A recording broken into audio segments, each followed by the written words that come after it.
The term bolster plate seems to come up quite often in the videos, and I mention them. I've probably shown one a time or two and used them, but I don't know that I've ever adequately explained what a bolster plate is or what you really use it for.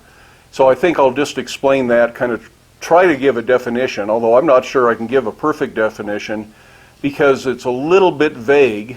A bolster plate and a heading plate are nearly identical, and quite frequently I will use what I consider to be a bolster plate for some sort of heading purpose, or a heading tool as what I typically use a bolster plate for.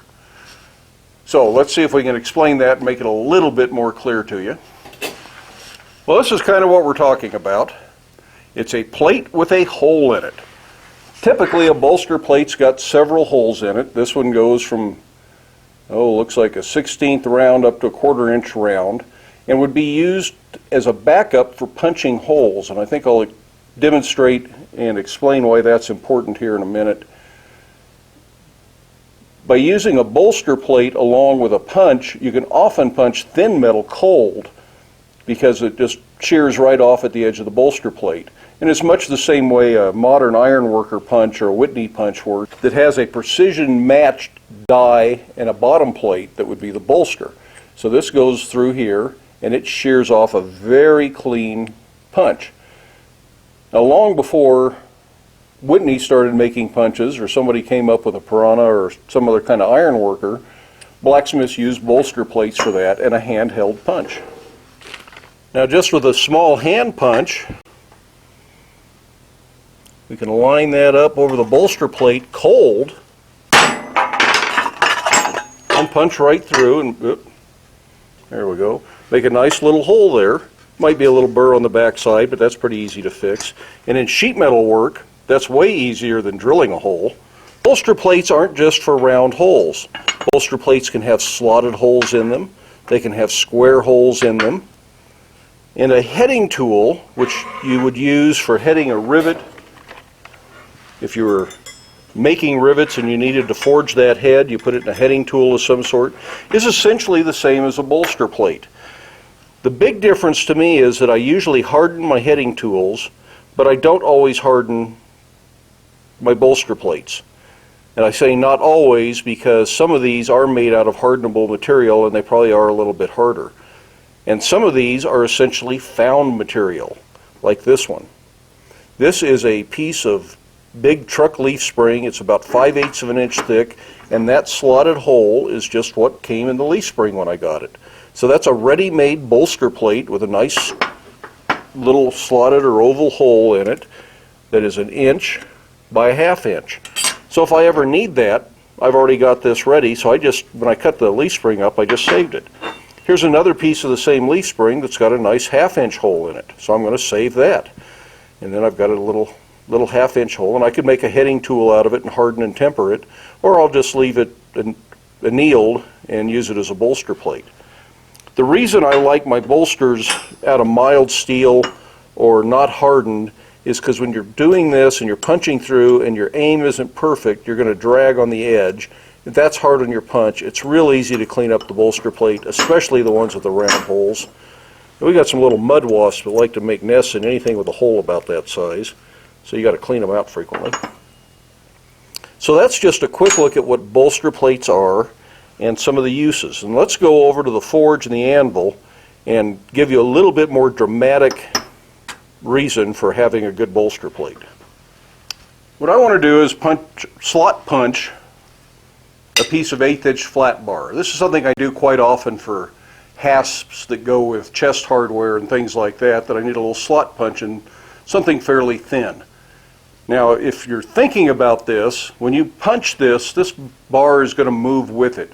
The tendency is for the bar to be driven down with the punch, and at some point you have to punch through, so you have to have an unsupported area under where you're punching. And we'll show you exactly what that looks like in a typical setup. Just made this nice hold down. Oh, the paint's going to stink on that for a while. Wow.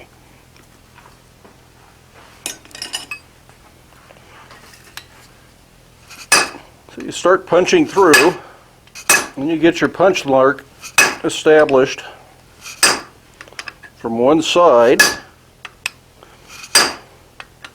And we've seen punching before. This is nothing new. It's cooling off fairly quick. The anvil's not very warm today. Guess I haven't been doing enough work. Then while we can see this from the other side, personally I don't think the holdfast is worth the trouble at the moment. Just trying out a new tool.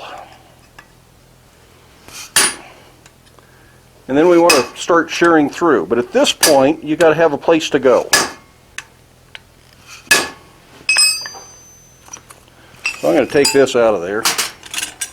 And the typical place that you go is over the Pritchell hole that my punch doesn't fit, so that means I need to go over the Hardy hole. I think I'll get this hot again because I've yacked so much it's cooled off. So frequently what you'll do then is bring this over the Hardy hole and start to punch. And it starts to drive the material down into the Hardy hole, which is really kind of predictable. And it's kind of a nuisance, but you get through. If you remember when we made our slotted jaw tongs, this is sort of the song and dance routine we went through. The slug doesn't shear all the way off all the time, and you flatten this back out and the hole closes up, and then you drift it open, and it can get to be really sort of problematic. It works, you can get it done, but if you backed this chisel or this punch up with a bolster, I think your life would be much better. Now, one thing you can use, and what I use all the time, I actually use the vice jaws, and you just open and close the vice jaws till they're the right width, which is the same thickness as your slot punch is. But the vice is not the most ergonomic place to punch a hole. So if we want to make a bolster plate out of this bar, this is a piece of 1/2 by 1.5 it looks like. Guess I could measure it. 1/2 by 1 1/4. We could just punch hot through this bar and it would be fine. It would probably work, but it's probably going to deform a little bit, just like punching the thinner bar here, because we still have to punch either over the vice jaw or over this hole. I've got an idea for a very quick, very simple version of a bolster that doesn't require us to punch a hole.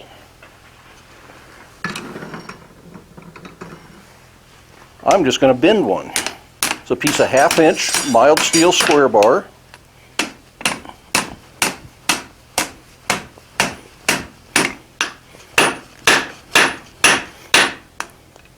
And I'm just going to bend that over till it's the width I want.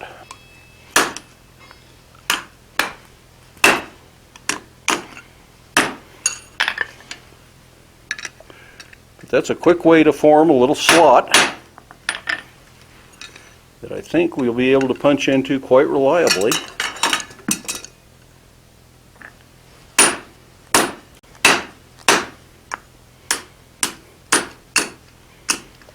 So let's cool that off and then let's see what happens. Well, I know this works because I've done it once. I just forgot to turn the camera on. So let's punch another hole.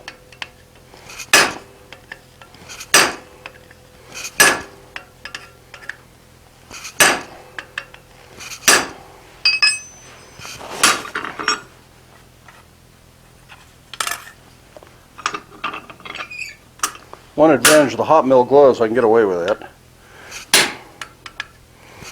Just barely. So we're punched part way through from the second side, and we've started to shear the plug. And we're going to go to our bolster. This takes a little bit of finessing because you got work in one hand, punch in the other, and then you need to pick up your hammer. Get that lined up over the slot. That's the toughest part of using a bolster. But you can see that sheared through very nicely. We've got that little slug right there came out. And that is a much cleaner hole than our first hole was, which is this end. So that little bolster works very nicely. The problem with this is it looks just like a piece of scrap. And unless you have a place to store an assortment of these and you know what they are, you're probably going to end up throwing it out. So let's make a little bit more permanent bolster, and we'll use this as the bolster to make our bolster. So I'm just going to use this piece of mild steel we looked at before. I'm going to put a slot, and I'm going to go sort of to one end so I can put a different size slot in the other end at some point. And this will go a little bit easier if we go ahead and hold it down.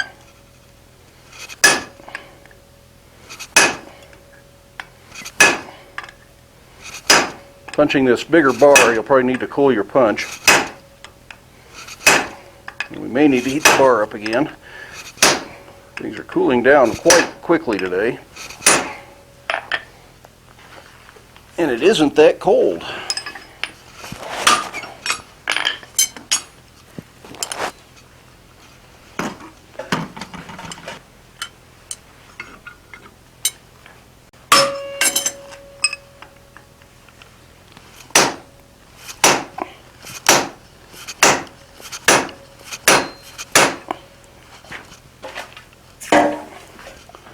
Once the thicker material starts to go, it usually goes pretty readily.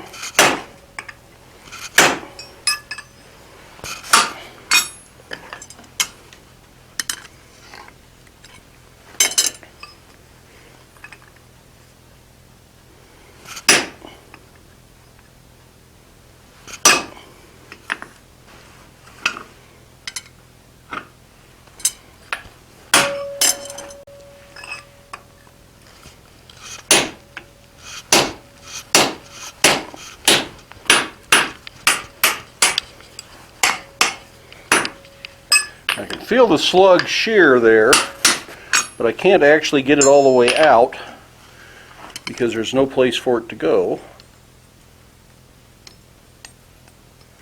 So that's where the bolster plate comes in handy. That slug is sheared out.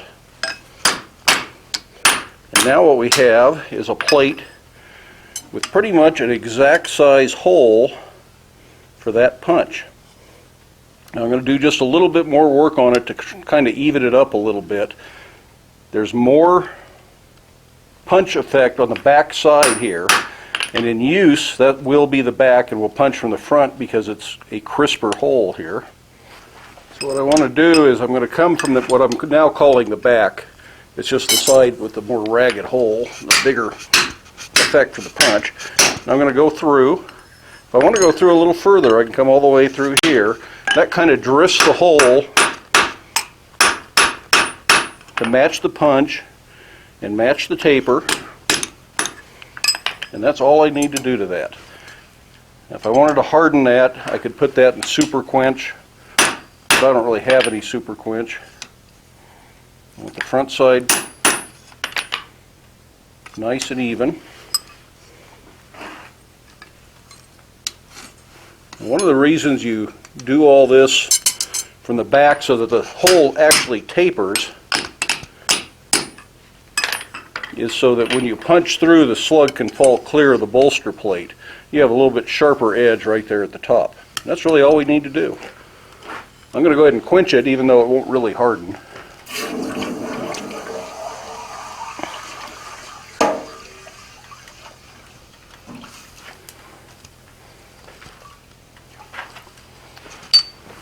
Now we can take a closer look at it, and that punch, now that's a perfect fit, whereas this was not a perfect fit. So this now really is scrap iron. We really don't need it anymore. We've got this very nice bolster plate. I got room to put another slot of another size on the other end. And let's get our little piece of material we've been punching, and I'm going to be a little bit bolder this time. I think I know where that is. This is the hardest part about using a bolster plate, is lining up that hole.